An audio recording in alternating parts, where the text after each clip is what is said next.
वक्रतुण्डमहाकायं सूर्यकोटिसमप्रभं निर्विघ्नं कुरु मे देव सर्वकार्येषु सर्वदा। নমস্কাৰ। বেদিক এষ্ট্ৰলজি আছামৰ সকলো বন্ধু বান্ধৱীলৈকে মোৰ আন্তৰিক অভিনন্দন জ্ঞাপন কৰিলোঁ। লৈ আহিছোঁ আপোনালোকলৈ আজি দিনটোৰ দিনপঞ্জী। আজি 19 মাঘ শনিবাৰ 1430 ভাস্কৰাব্দ আৰু ইংৰাজীৰ আজি 3 ফেব্ৰুৱাৰী 2024 চন, ভাৰতীয় আজি 13 মাঘ।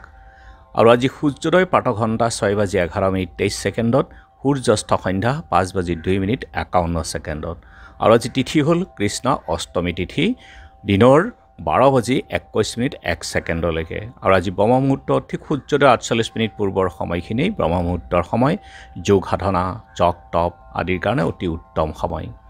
আৰু আজি নক্ষত্ৰ হ'ল বিশাখা নক্ষত্ৰ, ৰাতি 3:02:39 আজিৰ যোগ গণ্ডযোগ আৰু কৰণ হ'ল কৌলৱকৰণ।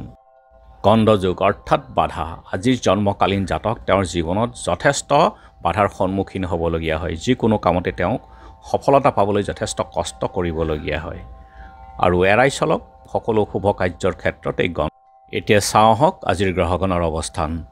ৰবি আৰু আজি বুধ একেলগে বহি আছে মকৰ ৰাশিত, মংগল আৰু শুক্ৰ বহি আছে ধনুক ৰাশিত একেলগে যুতি হৈ, বৃহস্পতি আছে মেঘ ৰাশিত, শনি আছে মকৰ ৰাশিত, ৰাহু আছে মীন ৰাশিত, কেতু আছে কন্যা ৰাশিত আৰু আজি চন্দ্ৰ বহি আছে তুলা ৰাশিত। গতিকে আজিৰ জন্মজাতকৰ ৰাশি হ'ব তুলা ৰাশি, বৈশ্যবৰ্ণ, মতান্তৰে শূদ্ৰবৰ্ণ, দেৱাৰীগণ, বাঘৰ অস্থি, বৰুণ যোগ, অস্তোত্তৰী বুধ, বিংশোত্তৰী বৃহস্পতি দশা।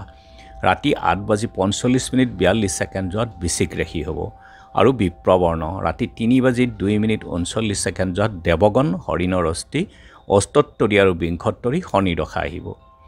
আজি আদ্য ঋতু হ'লে 15 দিনীয়া বেইছা যোগ, ৰাতি 3:02:39 তিনিমহীয়া পতিহীনা যোগ।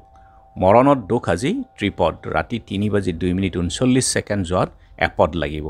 যোগিনী আজি ঈশান কোণত আৰু দিনৰ 12:21:01 পূবত।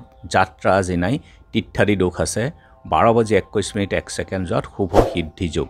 পূবত আজি যাত্ৰা নাই আৰু যিহেতু আজি শনিবাৰ, যদি কোনো যাত্ৰাত আপোনালোকে যাবলৈ আগবাঢ়ি যায় তেনেহ'লে মুখত এটুকুৰা আদা আৰু যাত্ৰা মংগলৰ এই মন্ত্ৰটো এবাৰ জপ কৰি শুভ ভৰিখন দি আগবাঢ়ি ওলাই যাওক, আপোনাৰ যাত্ৰা শুভ হ'ব।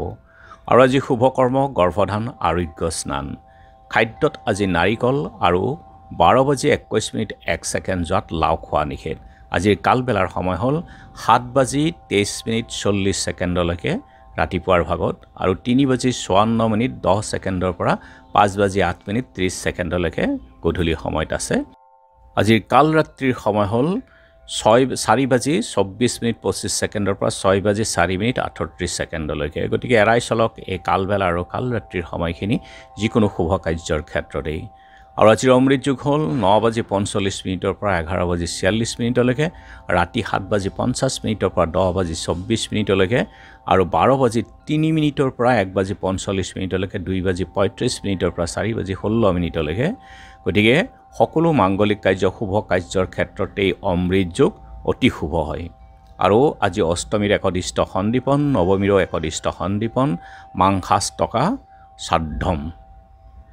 আৰু আজি এতিয়া চাওঁ হওক চন্দ্ৰৰ অৱস্থানৰ ওপৰত বিচাৰ কৰি ৰাশিফল। মেঘ যশস্যা বৃদ্ধি, বৃষ ব্যৱসায়ত উন্নতি, মিথুন শিল্পীৰ সুনাম, কৰ্কট নতুন কামত ব্যস্ত, সিংহ উত্তম স্ত্ৰীলাভ, কন্যা ৰাজ সাহায্য, তুলা প্ৰেমত আনন্দ, বৃশ্চিক আনৰ অবিশ্বাসী, ধনুষ চিন্তাধাৰা, মকৰ ছাত্ৰ ছাত্ৰীৰ সুনাম, কুম্ভ কৰ্মক্ষেত্ৰত আনন্দ, মীন সাহসৰ পৰিচয়। গতিকে বন্ধু বান্ধৱীসকল, এয়া আছিল আজিৰ দিনটোৰ দিনপঞ্জী। ধন্যবাদ।